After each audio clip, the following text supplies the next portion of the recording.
Saya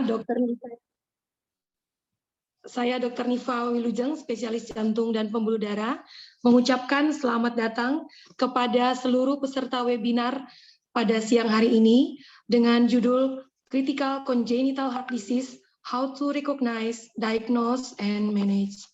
Webinar ini merupakan kerjasama antara Perhimpunan Dokter Spesialis Kardiovaskular Indonesia, PERKI Cabang NTT, dan Kelompok Kerja Kardiologi Pediatri dan Penyakit Jantung Bawaan dalam rangka memperingati Minggu Kesadaran akan Penyakit Jantung Bawaan tahun 2022 dengan tema Save the Heart, Save the Future.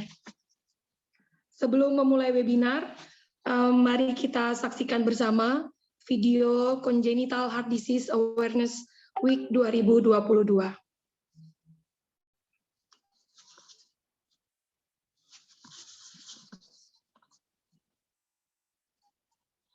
Tahukah kamu, kelainan bawaan yang paling sering pada bayi adalah penyakit jantung bawaan.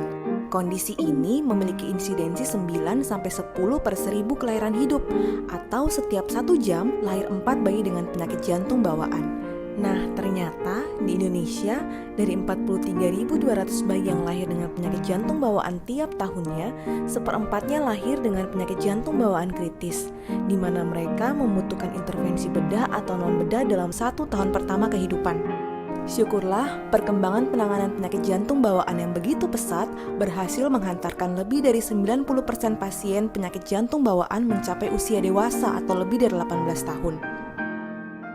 Penyakit jantung bawaan sudah ada sejak dulu, tapi saat itu tindakan pada jantung dianggap tabu. Akibatnya, ribuan pasien penyakit jantung bawaan meninggal setiap tahunnya.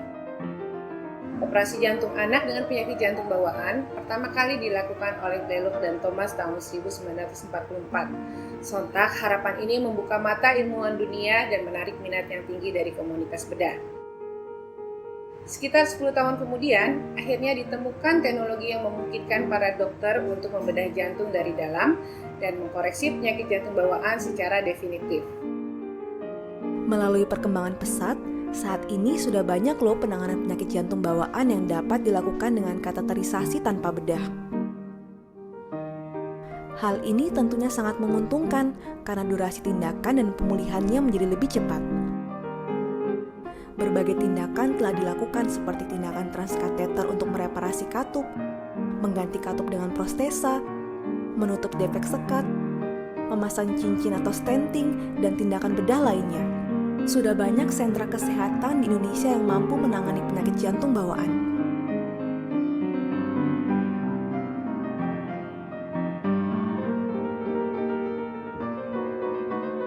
Kami, kardiologis, bersama-sama dengan teman sejawat lain dari bedah jantung anak, dokter anak, serta para perawat, telah mengambil bagian untuk menolong pasien dengan penyakit jantung bawaan.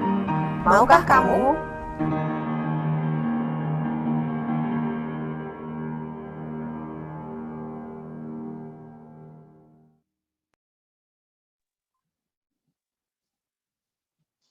Ya, demikian video Congenital Heart Disease Awareness Week 2022 yang tentunya mengajak kita semua untuk ikut mengambil bagian dalam menolong pasien dengan penyakit jantung bawaan.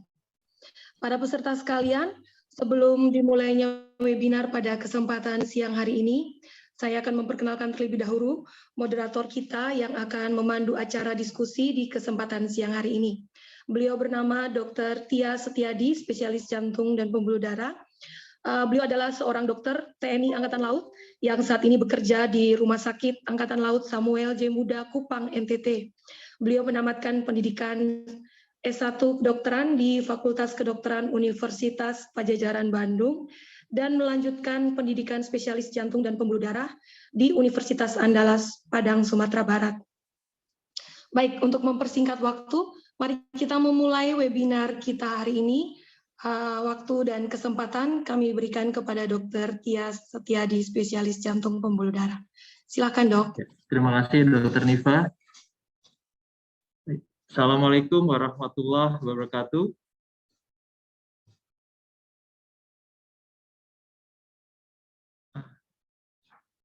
Salam sejahtera untuk kita semua. Selamat siang. Apakah suara saya bisa terdengar? Terdengar ya. Oh ya, baik. Baik, pada siang hari yang cerah ini kita kedatangan seorang narasumber, yaitu seorang pakar di bidang kardiologi pediatrik, yaitu Dr. Octavia Liliasari, spesialis jantung dan pembuluh darah konsultan. Biasanya sehari-hari kita mengenal dengan nama Dr. Vivi. Beliau menamatkan pendidikan kedokteran umumnya di FKUI dan melanjutkan pendidikan spesialis jantungnya di FKUI. Setelah itu, beliau mengambil bidang subspesialis kardiologi pediatrik dan penyakit jantung bawaan di FKUI. Saat ini beliau menjabat sebagai Kepala Divisi Kardiologi Pediatrik dan Penyakit Jantung Bawaan, Departemen Kardiologi dan Kedokteran Vaskuler FKUI. Bagi para peserta, bila ingin bertanya, bisa langsung diketikkan kolom chat, atau bisa juga bertanya langsung nanti di akhir presentasi dari Dr. Octavia Liliasari dengan cara mengangkat tangan atau raise hand di Zoom. Dan mohon selama mendengarkan penjelasan dari beliau, mohon para peserta untuk menonaktifkan mikrofon dari masing-masing peserta. Tanpa memperpanjang waktu, marilah kita mendengarkan penjelasan beliau mengenai materi hari ini. Kepada Dr. Octavia Liliasari, spesialis jantung dan pembuluh darah konsultan, kami persilakan untuk memberikan materinya. Terima kasih. Silakan, dokter. Terima kasih, Dr. Tia. Assalamualaikum warahmatullahi wabarakatuh. Selamat siang NTT. Selamat siang semuanya. Ya. Kita Selamat siang, dok. Ya. Oke, baik. Saya coba share screen dulu. Coba. Nggak bisa ya. Oke, apakah sudah bisa terlihat? Ya. Terlihat, dok. Baik, jadi ini sejalan dengan program mewaspadai ya penyakit jantung bawaan. Kita hari ini akan belajar mengenai critical congenital heart disease ya. Bagaimana caranya untuk mengenali, kemudian mendiagnosis dan tata laksananya. Pada hari ini mungkin saya akan lebih menekankan untuk pengenalan penyakit jantung bawaan, terutama pada anak atau bayi yang datang ke kita ya, yang nantinya kita pikirkan, oh ini jangan-jangan ada penyakit jantung bawaan ya. Apa aja sih yang harus kita perhatikan di sini sehingga nanti kita bisa lebih mengenali lebih cepat, kemudian mendiagnosis, dan kemudian kita bisa, kalau untuk dokter-dokter umum ataupun dokter SPCP di daerah itu bisa lebih cepat untuk merefernya ya, untuk tata laksana lebih lanjut. Tadi sudah disampaikan ya bahwa penyakit jantung bawaan itu merupakan satu penyakit bawaan yang sering terjadi ya, dan kejadiannya itu berkisar antara 9 sampai 10 per 1000 kelahiran hidup. Tadi disebutkan tuh ya, jadi setiap jam itu ada 4 tuh ya bayi lahir dengan penyakit jantung bawaan. Dan masalahnya adalah 1/4 dari semua ini datang dalam kondisi emergensi ya, emergensi di mana dia butuh tata laksana lebih lanjut di minggu-minggu pertama kelahirannya. Dan angka mortalitasnya itu juga besar ya, setengahnya itu bisa meninggal dalam 1 bulan pertama. Di Indonesia sendiri ada sekitar 45.500 bayi lahir per tahunnya dengan penyakit jantung bawaan. Jadi kita bisa bayangkan ini ya, sekitar setiap tahun tuh kita punya 42.500. Sedangkan di Indonesia ini center untuk penyakit jantung bawaan itu sangat terbatas. Masih kebanyakan di Pulau Jawa, dan pusat jantung nasional adalah di Rumah Sakit Jantung Harapan kita. Itu paling tidak kalau kita total hanya bisa menangani seluruh Indonesia plus tambah harapan kita itu sekitar 5.000 saja. Jadi per tahun itu kita pasti punya hutang ya. Ditambah lagi dengan ada setiap tahunnya 42.000 lagi yang lahir dengan penyakit jantung bawaan. Jadi menurut saya penyakit jantung bawaan ini merupakan satu hal yang harus sangat kita waspadai dan harus segera kita pikirkan bagaimana cara melakukan tata laksananya. Ada beberapa penyakit jantung bawaan yang kita sebut dengan penyakit jantung bawaan kritis. Ya, kritis ini di sini adalah berarti dia memerlukan satu tindakan intervensi segera setelah dia lahir. Yaitu ada yang kita sebut dengan duct dependent pulmonary circulation, artinya bahwa sirkulasi ke arah pulmonal, ke arah paru-paru itu tergantung daripada duktus. Duktus itu adalah yang kita sebut dengan PDA. Ya. Jadi kalau di dalam perut ibu, PDA ini pasti ada. Ductus arteriosus ini pasti ada, terbuka. Tapi biasanya begitu anak ini lahir, pada saat dia nangis, dia akan menghirup oksigen pertama kali, itu duktus itu nanti akan terangsang untuk menutup. Nah, pada kasus yang duct dependent pulmonary circulation berarti sirkulasi ke arah paru-paru itu tergantung daripada terbukanya duktus ini. Kemudian yang jenis kedua adalah duct dependent systemic circulation, yaitu di mana sirkulasi ke arah sistemik tergantung dari adanya terbukanya ductus arteriosus ini. Kemudian yang ketiga adalah yang disebut dengan ductus dependent mixing circulation. Jadi pada kasus-kasus di mana mixing ya butuh percampuran antara yang bersih dengan yang kotor, yang tergantung mixingnya itu juga ada di posisi ductus ini. Nah, 3 jenis critical congenital heart disease ini memerlukan satu tindakan intervensi segera setelah lahir, sehingga sangat penting kita bisa mengenali dan mendeteksi ada tidaknya penyakit jantung bawaan kritis pada bayi-bayi baru lahir. Ya. Ini contohnya ya, yang duct dependent pulmonary circulation. Kalau bisa dilihat bahwa di sini kita lihat bahwa tidak ada hubungan nih antara ini right atrium, right ventricle ya, pada kasus pulmonatresia dengan intact ventricular septum, tidak ada hubungan antara right ventricle dengan pulmonary artery. Berarti kalau seperti ini kita berpikir dong, dapat darahnya dari mana nih yang menuju ke paru-paru? Berarti kalau tidak ada darah bersih yang kita cuci ke paru-paru, tidak akan ada kalau tidak ada darah kotor yang kita bawa ke paru-paru untuk dicuci, berarti tidak akan ada darah bersih yang masuk ke jantung. Nah, ini biasanya tergantung dari PDA-nya ini. Kalau PDA itu menutup, sehingga otomatis flow ke paru-paru juga akan turun. Ya, sehingga akan bisa menyebabkan anak itu menjadi cyanotic ataupun hipoksia. Pada kasus yang duct dependent systemic circulation, ini contohnya pada coarctatio aorta, interrupted aortic arch, ataupun juga HLHS ya. HLHS itu adalah hypoplastic left heart syndrome, di mana jantung kiri semuanya kecil ya. Nah, ini kita juga tergantung oleh PDA nih ya. Kalau kita lihat di sini, ini jantungnya sebenarnya anatominya mungkin koneksinya normal-normal aja, tapi ada coarctatio ataupun interrupted aortic arch yang severe di sini, sehingga ada terputus hubungan antara aorta proksimal dengan aorta distal. Bisa kebayang dong kalau tidak ada hubungan yang ke bawah, organ tubuh bagian bawah itu mau dari mana flow-nya, ya kan? Nah, ini tergantung dari PDA ini, ya. Kalau ini tertutup, maka akan terjadilah sirkulasi sistemik yang inadekuat, terjadilah hipoperfusi, ya. Nah, yang ketiga adalah duct dependent mixing circulation, ya. Kita lihat di sini. Contohnya pada kasus transposition of the great artery, di mana aorta yang harusnya keluar dari left ventricle, dia keluar dari right ventricle ya. Kalau lihat di sini yang warna ungu ini ya.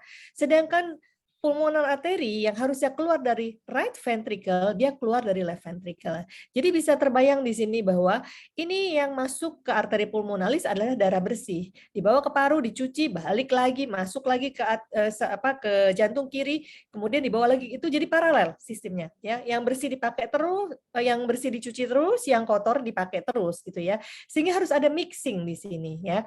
Nah, mixing ini dibutuhkan salah satunya adalah dari PDA-nya, dan kemudian di sini biasanya yang kedua kita minta ada PFO ataupun ASD yang cukup untuk bisa mixingnya. Kalau PDA ini sampai menutup, maka mixing ini akan berkurang ya, sehingga akan meningkatkan adanya cyanosis, hipoksia ataupun juga asidosis. Nah, sekarang gimana caranya nih kita mengenalinya ya, untuk dokter umum ataupun juga dokter jantung di daerah ya.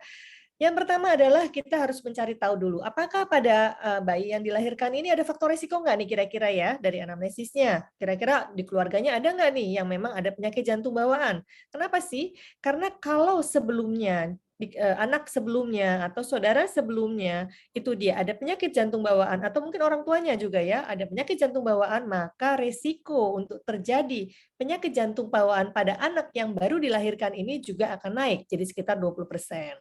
Kemudian yang kedua, biasanya yang paling sering itu adalah penyakit dari ibu ya. Salah satunya adalah diabetes mellitus ya. Diabetes mellitus ini juga bisa meningkatkan resiko sampai 23% ya untuk bisa anaknya terjadi penyakit jantung bawaan.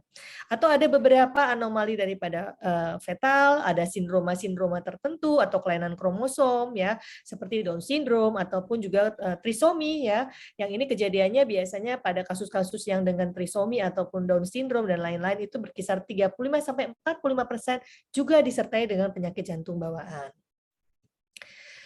Nah, biasanya dalam kita mencari tahu atau men-screening ya, itu sudah bisa dikerjakan sebenarnya pada saat ibu itu hamil. Ya, pada saat ibu hamil, ya itu biasanya ini dikerjakan oleh dokter kebidanan ya. Biasanya ibu hamil tuh kontrolnya ke dokter kebidanan, nggak ke dokter jantung biasanya, tapi dia ke dokter kebidanan. Di mana oleh dokter kebidanan akan dilakukan pemeriksaan USG. Nah, pemeriksaan USG itu sendiri sebenarnya kita bisa lebih ditekankan atau difokuskan untuk melihat jantungnya. Itu bisa ya, yang biasanya kita sebut dengan fetal echocardiografi ya. Nah, penyakit jantung bawaan ini biasanya kita bisa screening sekitar 23% ya dari pemeriksaan fetal echocardiografi ya. Itu biasanya fetal echocardiografi itu bisa kita kerjakan mulai dari sekitar umur 16 minggu atau 18 minggu itu bisa ya. Tapi biasanya kalau itu masih, karena kalau masih kecil seperti itu biasanya kan ketubannya masih banyak, anak masih banyak bergerak-gerak. Nah, itu kelihatannya kadang-kadang suka susah tuh ya. Nah, itu bisa kita lihat lagi, nanti kita ulang kembali di periode yang agak lebih tua sedikit lah anaknya ya. Kira-kira. Ini contohnya nih ya, kita bisa lihat di sini ada pasien dengan atrial intermediate AVSD ya, di sini ya ada dengan imbalance ventricle. Kemudian kalau sudah lahir gimana ini dok? Ya, kalau sudah lahir kita perhatikan ada 4 yang harus kita perhatikan ya. Apakah ada abnormalitas pada bayi yang tidak ada gejala sebenarnya, tapi ada abnormalitas nih ya, ada abnormalitas. Kemudian kedua kita lihat, kalau kita lihat ada sianosis ya, kalau ada sianosis. Ketiga, kalau kita melihat adanya distres pernafasan ya, distres pernafasan. Kemudian kalau yang keempat kita melihat adanya tanda-tanda ke arah shock kardiovaskuler. Ya, kalau kita menemukan salah satu dari 4 ini, maka kita harus memikirkan, wah jangan-jangan ada penyakit jantung bawaan pada bayi baru lahir ini. Ini kita lihat ya, apa aja sih abnormalitas yang bisa kita temukan pada bayi yang sebenarnya tidak ada gejala nih ya. Ingat, jangan hanya dipikirkan auskultasi saja ya. Auskultasi oke, tapi tidak segala-galanya. Pertama, nilai dulu warnanya ya, nilai warnanya. Kemudian yang kedua kita lihat bagaimanakah nadi perifernya ya, termasuk nadi femoralis ya. Kemudian yang ketiga, lihat bagaimana prekordial impulsnya ya. Kadang-kadang kita bisa lihat kan, dengan kita lihat atau kita palpasi kita bisa tahu nih, kok posisinya agak aneh ya, harusnya tidak di situ ya. Kita tidak melihat ictus cordi di daerah situ, tapi ini kok pindah ya posisinya. Nah, berarti dengan begitu aja kita sudah tahu nih, oh pasti ada sesuatu yang beda nih dari anak ini ya. Baru yang selanjutnya kita melihat apakah ada abnormalitas dari bunyi jantung dan juga bising jantung. Ini yang pertama. Kita melihat warnanya.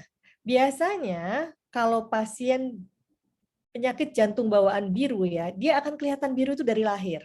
Ya, sudah kelihatan birunya dari lahir, tapi kadang-kadang juga nggak bisa kelihatan dengan jelas ya. Apalagi kalau anak itu dia ada anemia ya, kadang-kadang kita nggak bisa lihat juga dengan jelas gitu loh ya, bahwa ini biru. Apalagi kalau anaknya juga gelap, kadang-kadang orang tua juga nggak tahu nih, oh anak saya biru ternyata ya dok ya, gitu loh ya, baru ketahuan setelah kita melakukan tambahan pemeriksaan lainnya. Lihat lidahnya, ya lihat lidahnya. Kalau bayi baru lahir agak susah kita melihat clubbing finger seperti ini ya. Tapi kalau anaknya sudah agak besar ya, di mana kita lihat bahwa itu sudah ada hipoksia yang lama, kadang-kadang clubbing finger sini bisa kita lihat ya. Ada biru dengan tangan ujung-ujung jari itu agak menjendol-jendol ya, kira-kira jadi tabuh jadi bentuknya kita sebutnya. Tapi yang bisa kita lihat adalah lihat lidahnya. Ya, lihat lidahnya. Kalau dia ada lidahnya berwarna biru atau keunguan seperti ini, ya berarti kita harus pikirkan pasti ada sesuatu pada bayi ini, ya. Kemudian yang selanjutnya adalah kita menilai nadi perifer, ya. Biasanya kita harus lihat kalau seandainya kita melihat ada perbedaan antara nadi di bagian tangan ataupun di bagian kaki, kita harus memikirkan ya bahwa oh ternyata kok di bagian kaki nadinya lebih lemah ya. Ya kita harus memikirkan ini mungkin ada koaktasio dan sebagainya ya. Tapi kadang-kadang ini nggak gampang ya. Kita mau megang kaki bayi itu nggak gampang untuk ngelihat nadinya ya. Apalagi kalau bayi itu badannya keras gitu ya, dia apalagi dia udah nanti meronta-ronta ya, begitu mau kita pegang udah meronta-ronta, nih berarti ada beberapa teknik nih, caranya gimana? Kita pegang tangannya, kita pegang kakinya itu dengan tangan, kemudian kita jempol kita itu kita letakkan di bagian medial dari otot quadricep ya. Kita coba kita lihat seperti itu ya, untuk mengetahui atau menilai nadi perifer yang biasanya kita lihat adalah nadi femoralnya. Kemudian penilaian impuls prekordial ya. Biasanya kalau ada penyakit jantung bawaan itu biasanya akan terjadi ventricle overload ya. Di mana kita akan bisa melihat ada salah satu ventricle itu nanti naik ya, ventricle overload di situ. Sehingga kita akan melihat bahwa akan ada posisi impuls yang berbeda dari yang normal ya di dadanya. Maka penting sekali kita melakukan dilihat ya, dibuka bajunya kita lihat, kemudian kita raba ya, kita palpasi ya. Walaupun kadang-kadang ini nggak gampang juga ya, pada bayi itu nggak gampang, pada anak itu nggak gampang kita untuk melakukan palpasi, anak yang udah nangis goyang-goyang dan sebagainya, tapi itu bisa kita lakukan. Kemudian yang selanjutnya adalah murmur. Ya, murmur ini biasanya kita bisa dapatkan berkisar antara 0,6 sampai dengan 0,9% pada bayi-bayi baru lahir ya. Ini bisa kita lihat. Kalau kita menemukan murmur, ini berkisar antara 0,6 sampai 40% ya. Bisa ini menunjukkan adanya penyakit jantung bawaan. Jadi, kalau kita mendengar ada murmur atau bising jantung pada bayi, maka ini wajib kita lakukan investigasi lebih lanjut. Ya. Nah, apa aja sih yang murmur yang signifikan itu? Biasanya murmurnya itu dia keras ya, suaranya jelas kedengeran, kemudian ada penjalaran ya, penjalaran ke daerah yang lain, dan biasanya dia persisten, nggak hilang timbul ya, nggak hilang timbul. Dan kalau kita melihat ada bunyi jantung yang abnormal, kemudian ada bising jantung, ini adalah wajib hukumnya buat kita untuk melakukan investigasi lebih lanjut. Yang kedua yang harus kita perhatikan adalah sianosis ya. Ada beberapa penyakit jantung bawaan, jadi penyakit jantung bawaan tuh nggak selalu melulu pasti biru ya, enggak. Tapi ada juga yang masuk kelompok yang PJB biru.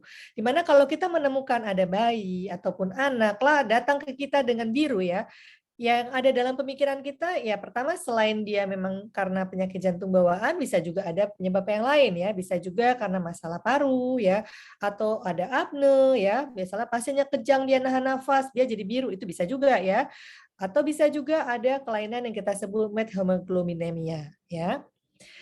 Nah, kemudian biasanya pada bayi-bayi dengan penyakit jantung bawaan yang tipenya biru itu sudah ada pada saat dia lahir. Ya, walaupun mungkin ibunya atau orang tuanya tidak aware, tapi sebenarnya dia sudah ada pada saat lahir.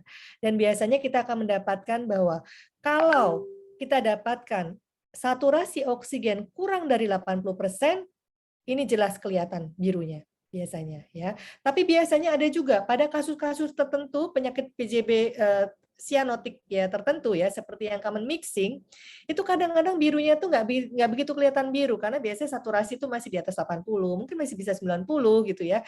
Jadi kasat mata tuh nggak begitu jelas birunya ya, seperti contoh pada total anomali pulmonary vein drainage ya, di mana 4 pembuluh darah pulmonary vein-nya salah masuk ya, yang harusnya masuk ke atrium kiri dia masuk mungkin ke atrium kanan, atau dia masuk ke suprakardiak ataupun infrakardiak.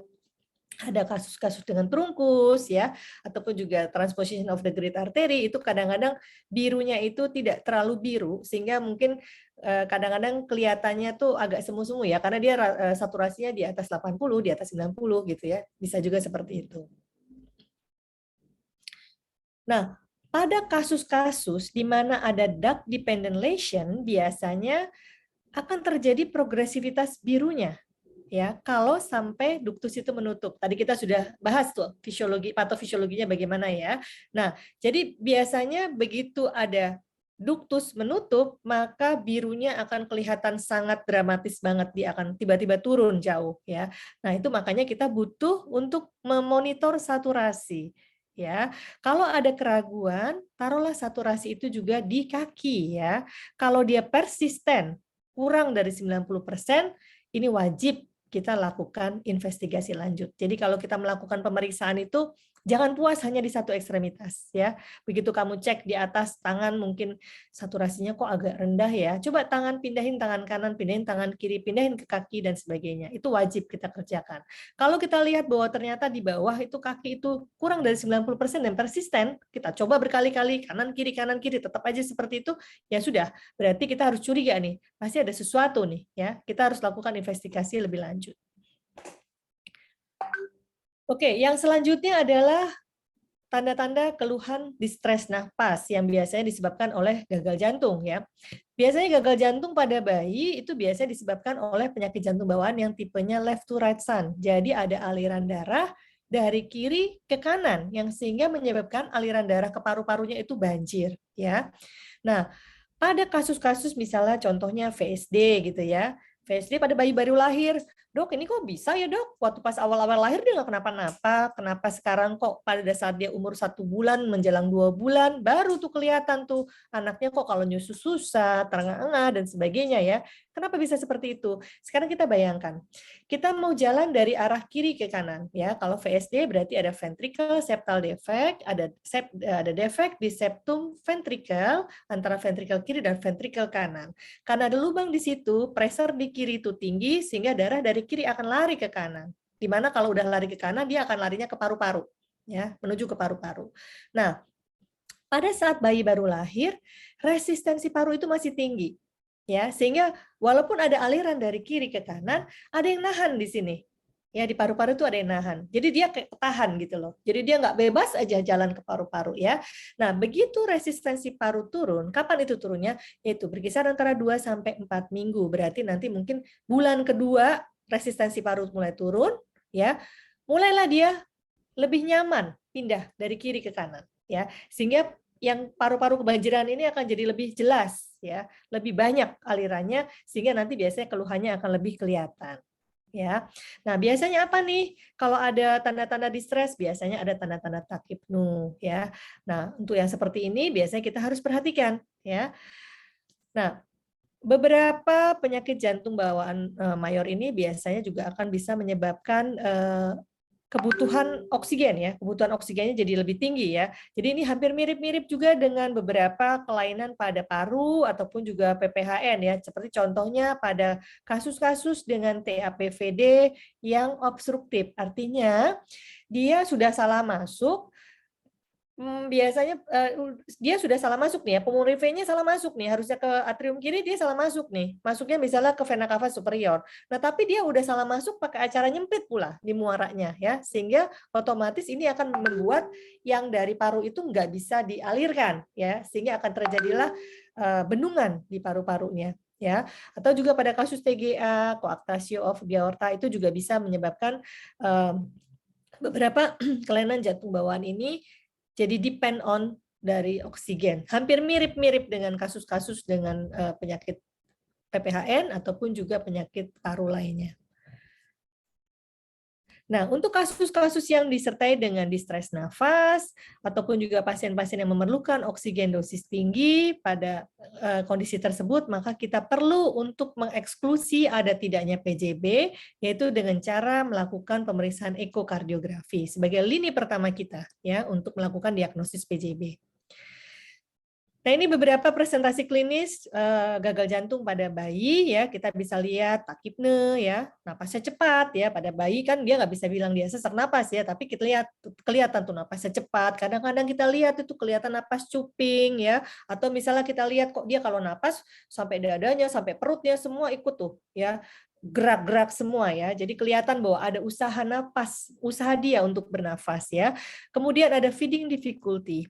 Feeding difficulty ini karena dia napasnya juga pendek-pendek ya, takipnu pendek-pendek, otomatis pada saat dia minum susu itu dia sering terputus-putus karena dia harus menarik napas ya, kemudian lanjutkan kembali, atau kadang-kadang dia suka keselak-keselak ya. Itu yang namanya adalah feeding difficulty.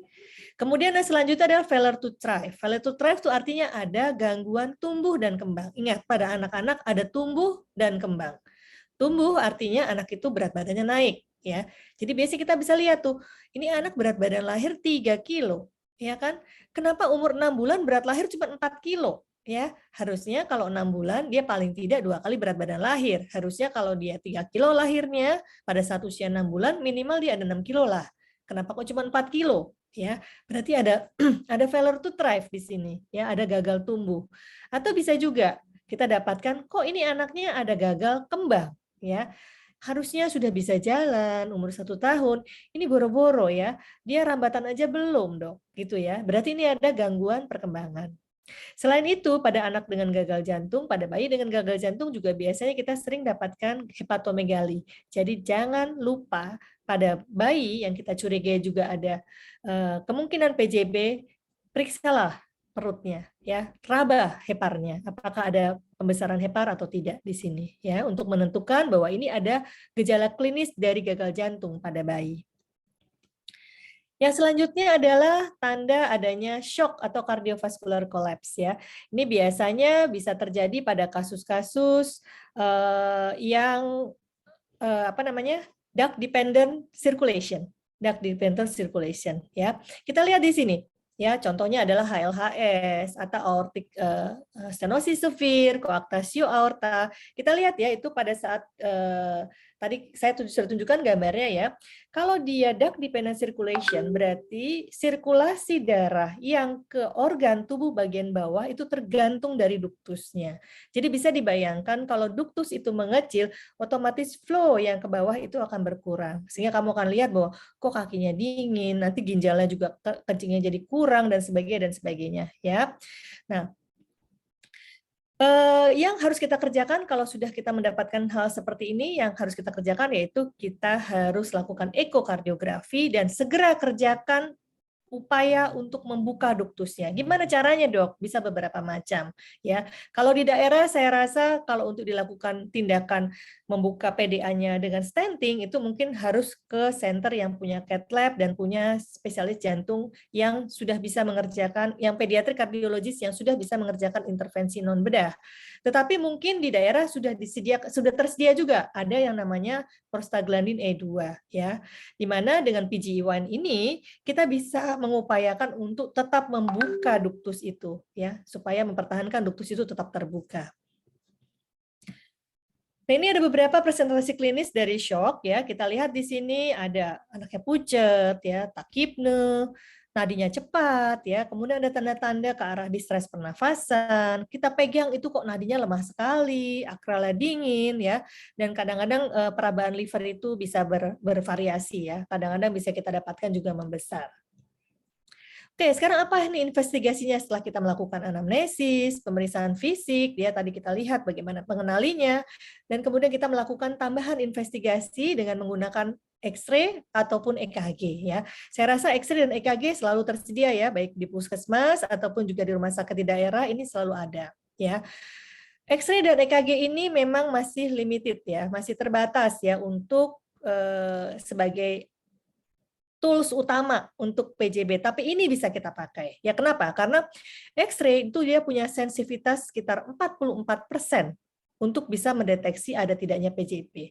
Tapi kalau kita lihat di X-ray itu ada satu abnormalitas, dia punya spesifisitas itu sebesar 98% untuk mendiagnosis adanya PJB.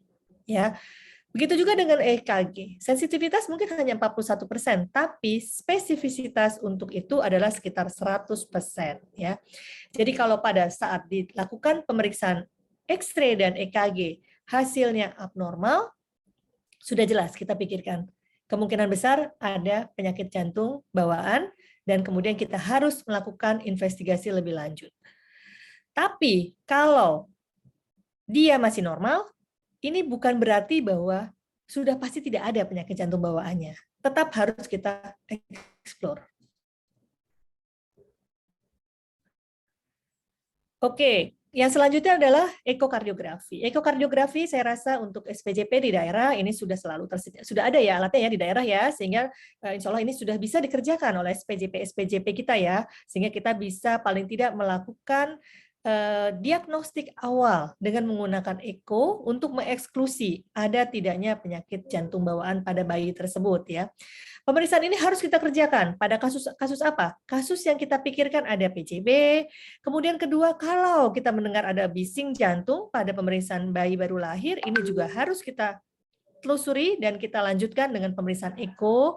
Kalau kita melihat ada tanda-tanda hipoksia dan gagal napas pada kasus-kasus dengan sindroma tertentu seperti Down syndrome, dan juga kalau kita melihat adanya abnormalitas yang kita pikirkan ada hubungannya nih dengan penyakit jantung bawaan, seperti misalnya rubella syndrome ya. Kemudian dia mungkin kita melihat kok ada tanda-tanda ke arah mukanya dismorfik ya dan lain-lain, ya, kita boleh lakukan screening dengan menggunakan ekokardiografi. Kemudian ada yang kita sebut hyperoxia test.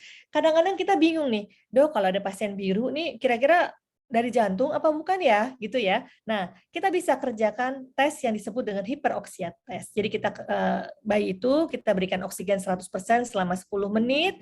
Kemudian kita akan melakukan pemeriksaan saturasi ya di tangan ya. Nah, kalau kita melihat bahwa PO2-nya atau oksigennya itu naik sampai 100% ya, maka kita bisa memastikan bahwa itu kelihatannya masalahnya bukan di jantung. Tapi kalau seandainya tidak bisa naik sampai 100%, kemudian kita melihat bahwa kalaupun ada naiknya cuma 10 sampai 30, ya ini kemungkinan besar ada penyakit jantung bawaan, ya.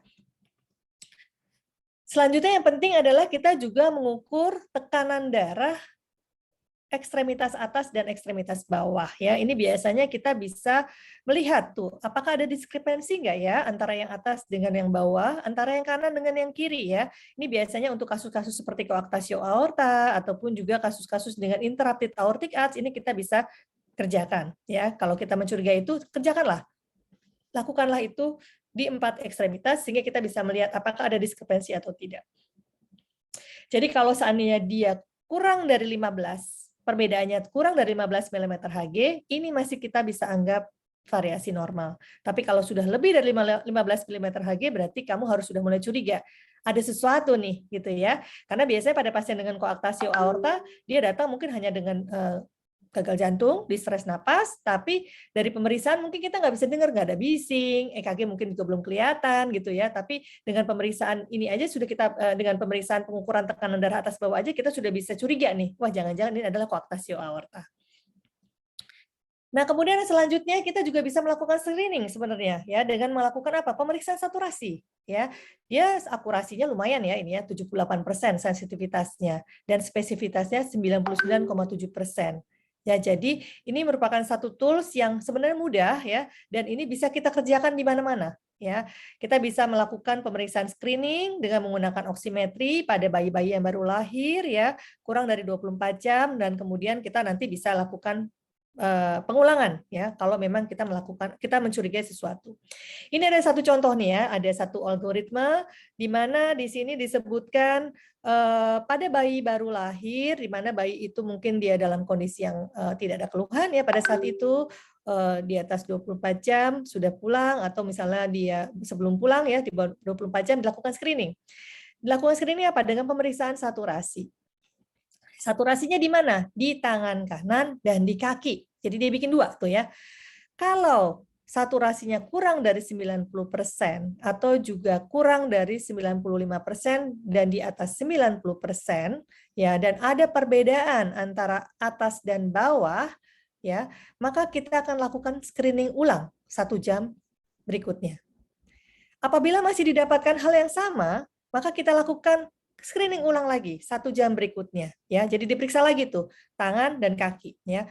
Kalau masih didapatkan hal yang sama ya atau malah dia juga di bawah 90%, maka kita anggap ini screeningnya gagal. Artinya dia masih harus dilakukan investigasi lebih lanjut adakah penyakit jantung bawaan atau tidak.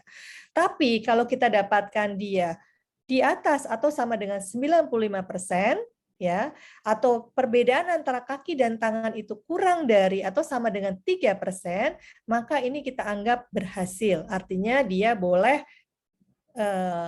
pulang, bukan boleh pulang, artinya dia boleh, oke, kita anggap aman, dia bukan suatu penyakit jantung bawaan. Nah, ini kita lihat lagi. Kalau kita dapatkan anak bayi lahir dengan biru ya, kita cek nih ya. Ceknya di tangan kanan dan di kaki, kemudian kita akan lihat di post oximetry ini kalau dia saturasinya lebih dari 90% di dua-dua tempat itu ya. Kemudian kita lihat ya nadi perifer, akralnya bagaimana ya. Apakah ada sianosis, akrosianosis, hipotermi, kemudian ada abnormal dari hemoglobin, ya dan sebagainya. Kita cek analisa gas darahnya. Kalau dia normal, berarti ya kita anggap itu normal. Kalau dia asidosis, berarti ini kita harus memikirkan apakah itu ada PPHN atau ada PJB yang duct dependent systemic seperti koaktasio atau koaktasio aorta atau interrupted aortic arch ya. Nah, kalau saturasinya ada perbedaan nih ya antara tangan dengan kaki ya, itu berkisar lebih dari 3-5%. Kita lihat dulu yang mana yang lebih tinggi. Kalau yang pre-nya lebih tinggi dari post, kita harus mencurigai adanya red to left sun pada ductus. Jadi di ductusnya itu ada aliran yang dari kanan ke kiri. Sedangkan kalau kita lihat bahwa yang post, tindakan post itu lebih tinggi dibandingkan yang pre, ya. Berarti kita harus memikirkan mungkin di sini ada anomali atau kelainan jantung bawaan yang kita sebut dengan TGA atau ada kelainan anomali dari aortic arch-nya. Nah, gimana nih kalau saturasinya kurang dari 80%? Ya. Dua-duanya atas bawah, ya. Ceklah pernafasannya. Kalau dia takipnu, kita lihat apakah ada tanda-tanda distres pernafasan. Kalau ada tanda-tanda distres pernafasan, masih ada beberapa DD di sini ya. Entah itu dia penyakit paru ataukah dia ada obstruksi di jalur keluar baik jantung kanan ataupun jantung kiri. Tapi kalau tidak ada distres pernafasan, kamu lihat X-ray-nya. Gimana vaskularisasi parunya? Kalau meningkat, kemungkinan besar ini adalah PJB yang pletora atau satu kasus yang kita sebut dengan methemoglobinemia. Tapi kalau dia berkurang, ya ini kemungkinan adalah PJB yang tipenya sianotik tapi oligemi, atau bisa juga masih bisa di-DD dengan PPHN. Pada kasus yang beradipnu, ya kita bisa memikirkan ini adanya depresi pernapasan ataupun hipoventilasi ataupun juga fatigue. Ini ada satu jurnal lagi nih di sini ya. Ada satu jurnal nih keluaran tahun 2020 nih kalau saya nggak salah ya, bahwa di sini disebutkan bahwa pemeriksaan anamnesis, pemeriksaan fisik itu merupakan satu metode yang efektif dan dalam melakukan identifikasi awal penyakit jantung bawaan, sehingga ini bisa digunakan pada dokter-dokter di daerah atau di tempat-tempat yang jauh, yang remote ya, di mana mungkin di situ fasilitasnya sangat terbatas. Apa aja di sini? Ya, dia punya lumayan bagus ini ya, sensitivitasnya dan spesifitasnya ya, sekitar 96,77% ini sensitivitasnya dan spesifitasnya 98,72% ya. Ini apa aja ya? Ini ada dari anamnesis ya, ada dari historinya kita melihat ada biru, kemudian ada feeding difficulty, ada sesak nafas, ya bentuknya takipnu atau retraksi, kemudian ada peningkatan precordial activity atau pulsation, ya, kemudian ada failure to thrive, ada cyanotic spell, kemudian ada riwayat di keluarga, ya, yang dengan penyakit jantung bawaan. Nah ini ada masing-masing nih scoringnya. Sedangkan dari pemeriksaan fisik ada beberapa yang kita harus lihat, adakah stigmata untuk spesifik sindrom tertentu, kemudian bagaimana apakah ada diskrepensi ya antara pemeriksaan yang atas dengan yang bawah, ya juga dengan blood pressure-nya, adakah abnormalitas dari saturasinya, ada hepatomegali, kemudian pada pemeriksaan prekordium juga terlihat bahwa ada posisi ataupun prekordial pulse yang abnormal, dia bentuknya hiperdinamik atau heaving atau bagaimanapun ya, bentuknya trilling dan sebagainya. Atau juga dari auskultasi kita mendengarkan ada abnormalitas dari bunyi jantung ataupun juga bising jantung. Dari studi ini disebutkan, kalau kita dapat scoringnya 3, itu sekitar 35% dia pasien itu PJB. Kalau skornya 4, itu sekitar 70% adalah PJB. Kalau pasiennya skor 5 atau lebih, dia hampir pasti ada PJB. Jadi mungkin ini juga bisa dipakai nanti untuk teman-teman di daerah ya, paling tidak kita bisa melakukan dengan apa senjata yang kita punya di daerah ya untuk mendeteksi penyakit jantung bawaan dan menentukan oh ini adalah penyakit jantung bawaan kritis yang mana harus segera dilakukan investigasi lebih lanjut sehingga bisa dilakukan tata laksana lebih lanjut.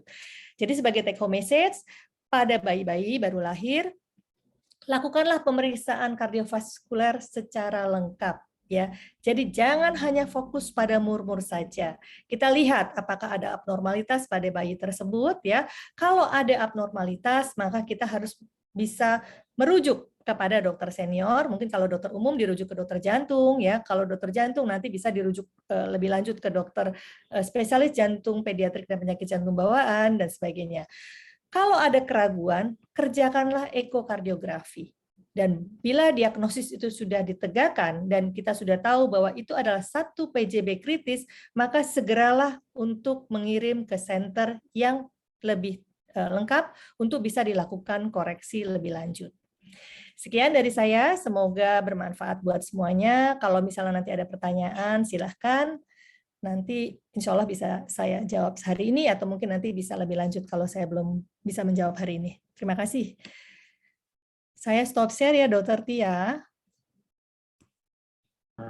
Baik, Dokter.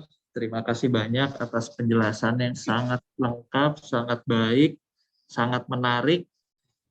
Mungkin apakah ada teman-teman yang ingin bertanya? Sepertinya belum ada ini. Saya bertanya dulu, Dok. Boleh, Dok? Boleh, monggo, Dok. Mungkin mereka sedang mengetik. Banyak pasti pertanyaannya ini. Oke. Dok, khususnya di NTT ya, mungkin kita kan masih terbatas, beberapa dari rumah sakit yang masih terbatas, tidak ada SPJP-nya, misalkan gitu. Terus teman-teman dokter umum ini jaga di IGD, kemudian menemukan kasus seperti yang disampaikan. Terus bagaimana nih penanganan awal mereka ketika mereka menemukan ada bayi datang biru, sedangkan eko nggak ada, dokternya nggak ada, terus mereka merujuk. Nah, sambil menunggu itu, apa sih dok yang bisa mereka lakukan, teman-teman sejawat kita lakukan untuk sementara? Terima kasih dok. Kalau dokter umum nggak punya eko ya, jadi mereka pakai anamnesis, pemeriksaan fisik EKG dan ronsen ya. Jadi mungkin tadi algoritma yang tadi saya sampaikan itu mungkin bisa juga tuh ya kita pakai nih. Kira-kira apa sih nih? Kalau birunya kemana gitu ya? Tadi kan kita lihat ya, kalau dia ada diskrepensi arah dari atas dengan bawah, kemungkinan ini mungkin yang modelnya duct dependent circulation ya, duct dependent systemic circulation, ya kan? Nah, berarti yang kita pikirkan anak ini bakal datang dengan shock, gitu ya. Nah, kalau yang pulmonary circulation biasanya datang dengan biru. Ya kan? Nah, masalahnya adalah bagaimana caranya kita mempertahankan supaya PDA itu tidak mengecil atau menutup, ya. Kita udah tahu nih, PDA pada bayi baru lahir, dia akan terstimulus untuk tertutup kalau kita berikan oksigen dosis tinggi. Ya, jadi hati-hati. Kalau kita sudah mencurigai ini adalah PJB biru yang tipenya duct dependent pulmonary circulation, hati-hati. Ya, apapun ya, duct dependent pulmonary circulation kayak mau yang common mixing kayak mau yang intinya adalah kita butuh lah itu duktus tetap terbuka ya. Jangan kasih oksigen tinggi-tinggi. Kadang-kadang kita suka agak latah ya. Wah, ini anak biru. Ayo kasih kurang, naikin lagi gitu ya. Nah, itu hati-hati ya. Jadi kalau bayi baru lahir dengan biru hati-hati. Tadi kita udah kasih trik ya tuh. Kalau kamu kasih oksigen dia makin turun saturasinya, nah ini udah hati-hati deh. Jangan-jangan ini tipikal yang duct dependent gitu loh ya. Kira-kira seperti itu. Jadi ya satu-satu seperti itu. Kemudian yang kedua, cukupkanlah cairannya ya, tapi jangan berlebih juga. Ya, cukupkan cairan. Kenapa? Karena yang tipikal duct dependent circulation kadang-kadang juga dia bisa shock dan sebagainya ya, atau misalnya masuk ke gagal jantung dan sebagainya gitu klinisnya. Jadi kita harus hati-hati juga. Tapi kalau bisa jangan sampai kekurangan cairan. Sepanjang pengetahuan saya, Dokter Tia ya, itu kadang-kadang tuh bayi baru lahir tuh kadang suka dipuasain ya.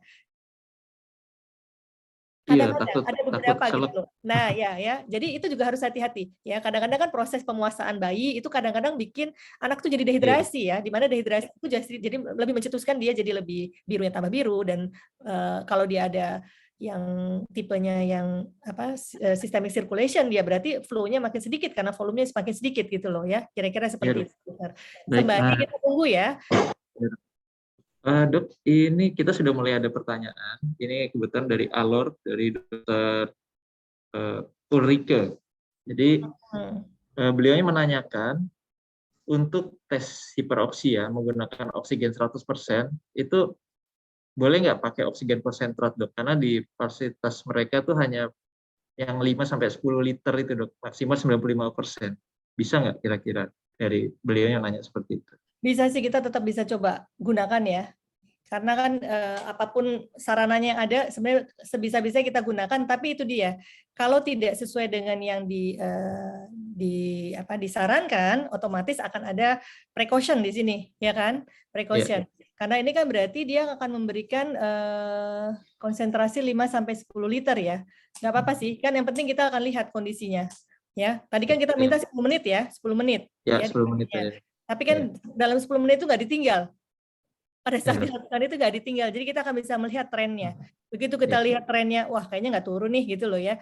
Kan biasanya sebenarnya kalau untuk pengalaman saya sih, kalau itu kasusnya paru ya, naiknya agak dramatis gitu ya. Begitu kita kasih oksigen tuh naiknya dramatis gitu loh. Jadi kita bisa melihat banget perbedaannya. Tapi kalau dia karena memang penyakit jantung bawaan, biasanya dia nggak dramatis. Kalaupun naik, dia naiknya juga agak pelan-pelan, dikit-dikit gitu loh naiknya. Jadi kita dari situ udah bisa lihat, oh oke, ini kayaknya PJB, hati-hati.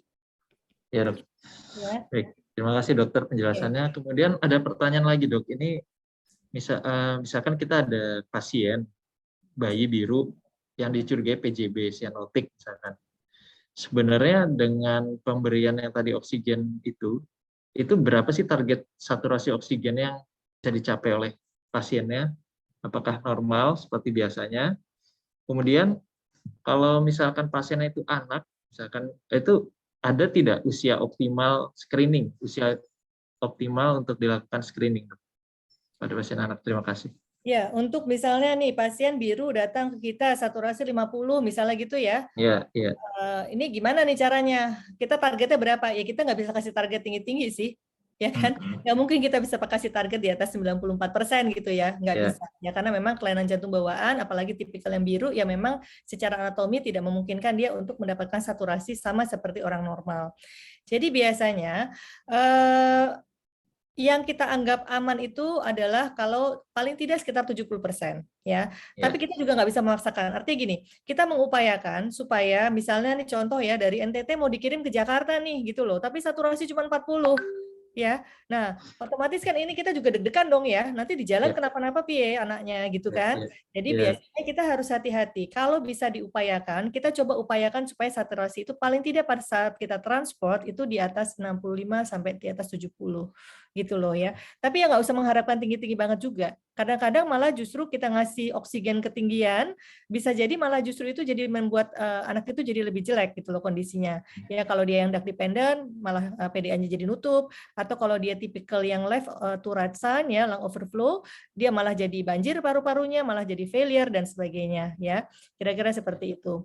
Ya. Tidak usah minta sampai di atas 94% gitu ya. Nggak usah, itu orang normal ya. Tidak akan pernah tercapai. Di atas 70 aja kita sudah happy sebenarnya ya, sampai kita bisa menegakkan diagnosisnya. Kemudian kapan sih anak itu dilakukan screening? Nah, ini sebenarnya penting ya. Kalau kita mau mendeteksi awal ya, itu di luar negeri sudah rutin. Dan kalau saya nggak salah di Indonesia ini juga kelihatannya nanti dari Kementerian Kesehatan juga akan mulai digalakan screening PJB ya. Apalagi kita sudah ada nih awareness untuk PJB ya. Nah itu screening sedini mungkin lah kita kerjakan ya. Itu kenapa? Gimana caranya? Itu tadi sebenarnya caranya. Kita lakukan screening dengan pulse oximetry. Periksalah pulse oximetry baik di tangan maupun di kaki. Kan itu tadi screeningnya modelnya seperti itu. Ya, kemudian kalau misalnya dia nanti ada, tadi kan ditulis ya, kalau kurang dari 90, atau misalnya kurang dari 90, maaf, di atas 90 tapi di bawah 95, ada diskrepensi atas bawah, diulang lagi 1 jam, diulang lagi 1 jam. Nah, mungkin dengan begitu kita sudah bisa melakukan deteksi secara cepat untuk penyakit jantung bawaan. Ya, jadi kalau ditanya kapan, sedini mungkin. Karena kita tidak tahu penyakit jantung bawaan apa yang ada pada anak tersebut. Apakah dia masuk penyakit jantung bawaan kritis yang memang harus segera dilakukan tindakan intervensi segera setelah lahir, atau memang ini masih bisa istilahnya menunggu. Karena kita tadi tahu ya, kematian dalam 1 bulan itu 50%. Jadi kalau kita terlambat mendeteksi, ya kemungkinan besar morbiditas maupun mortalitasnya juga akan makin besar. Kira-kira begitu, Dokter Tia. Ya, terima kasih, Dokter. Masih belum ada yang tanya. Oke, Dok, saya tertarik dengan tadi dokter sampaikan, salah satunya kita kan harus menyingkirkan pasiennya anemia tidak. Nah, anemia pada pasien PJP sianotik itu bagaimana cara kita menentukan? Mungkin teman-teman di IGD nanti misalkan mereka menemukan, terus kan biasanya pasien sianotik itu HB-nya tinggi ya dok ya.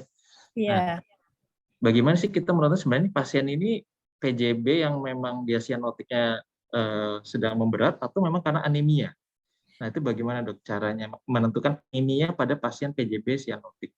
Ya, jadi kalau anemia itu biasanya, jadi betul. Jadi pada pasien PJB sianotik biasanya dia cenderung HB-nya tinggi ya, karena memang pasien dengan sianotik itu karena proses hipoksia tentu saja akan berpengaruh juga terhadap proses koagulasi dan lain-lain lah ya, hemopoiesisnya lah ceritanya ya. Nah, kalau yang normal itu HB itu berkisar antara 14 sampai 16 ya, Dokter Tia ya. Iya dok. Jadi kalau seandainya untuk PJB 14 itu sebenarnya sudah anemia. Ya, sudah kita anggap kurang ya, batas bawah lah ceritanya gitu ya. Jadi biasanya kita akan mengharapkan bahwa pada pasien PJB itu ya kalau HB kalau misalnya didapatkan desaturasi ya, desaturasi yang berat ya, artinya PJB kan yang sianotik pasti biru dong, ya kan? Ya. Tapi ini kok birunya biru banget gitu loh ya. Saturasi cuma 50 sekian gitu ya.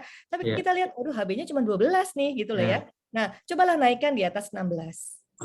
Baik. Ya paling nggak di atas 16. Syukur-syukur mungkin, oh sebelum saya kirim nih karena HB-nya cuma 12, coba deh saya coba transfusi, saya coba cukupkan cairan, siapa tahu dengan begitu saturasinya akan jadi naik sekitar 70-an, sehingga ini transportable untuk bisa saya rujuk ke rumah sakit yang lebih besar gitu.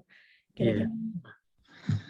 Ini sebenarnya banyak sekali nih mungkin teman-teman ini yang mau bertanya dok, cuman sekarang waktunya kita sudah di penghujung acara dok. Ya, nggak apa-apa. Nanti gini aja, Dokter Tia, kalau masih ada yang ditanyakan, boleh. Nanti mungkin pakai WhatsApp, boleh dikirim ke saya. Nanti saya akan jawab pakai WhatsApp juga nggak apa-apa. Oh, siap dok. Baik, nanti mohon waktunya jika benar kirimkan. Ya. Baik, terima kasih dokter. Mungkin teman-teman kalau sudah tidak ada, mungkin kita bisa tutup acara hari ini. Ya, topik pada siang hari ini sangat-sangat menarik ya. Ini kebetulan kita mendengar langsung dari pakarnya langsung. Jadi banyak sekali ya ilmu yang bisa kita ambil pada siang hari ini.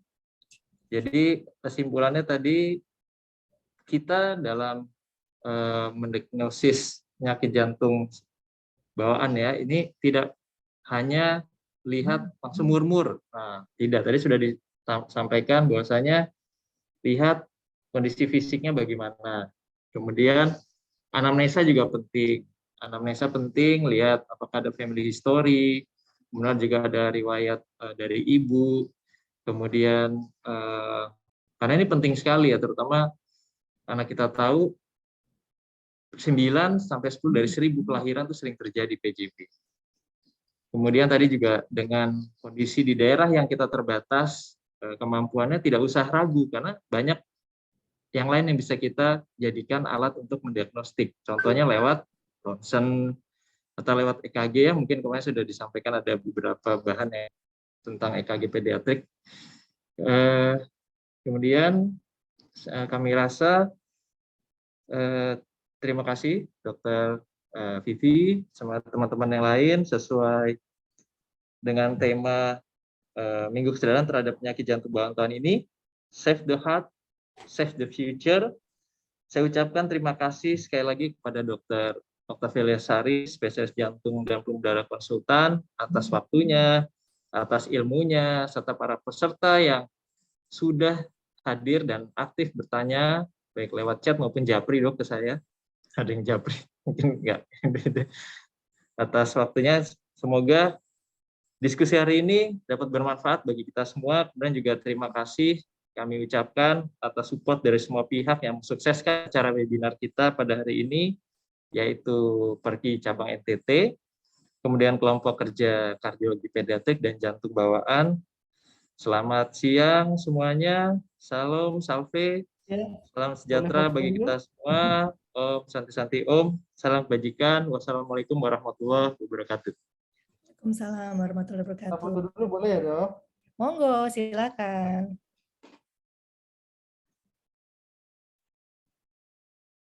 Dokter Tia boleh kasih apa-apa. Baik dokter, semuanya silahkan buka Oke. kamera dulu. Aba-aba di saya ya, teman-teman semua ya. Oke. 1, 2, Kamera dulu mungkin, Dok. gimana? Kamera dulu. Buka dulu. Tunggu semua dulu dok, bentar Oh lagi. iya, maaf. Ayo teman-teman sejawat, silahkan dibuka kameranya.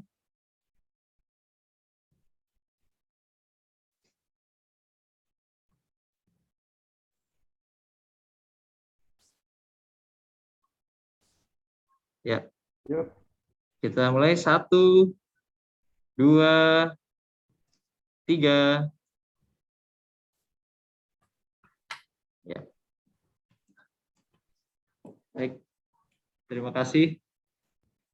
Kasih semuanya, sehat selalu. Terima kasih, Dok. Mohon bantuannya ya. Terima kasih Dokter Pipi. Terima Terima kasih. kasih untuk waktu dan Dok. kesabarannya di garda Salam sehat terdepan ini. semua. Ya. Yang belum absensi silahkan. Ya, Mbak Pipi. Saya izin pamit ya. Terima kasih Ya, banyak Terima dokter. kasih. Terima Terima kasih. kasih. Salam semua, Dok. Ya.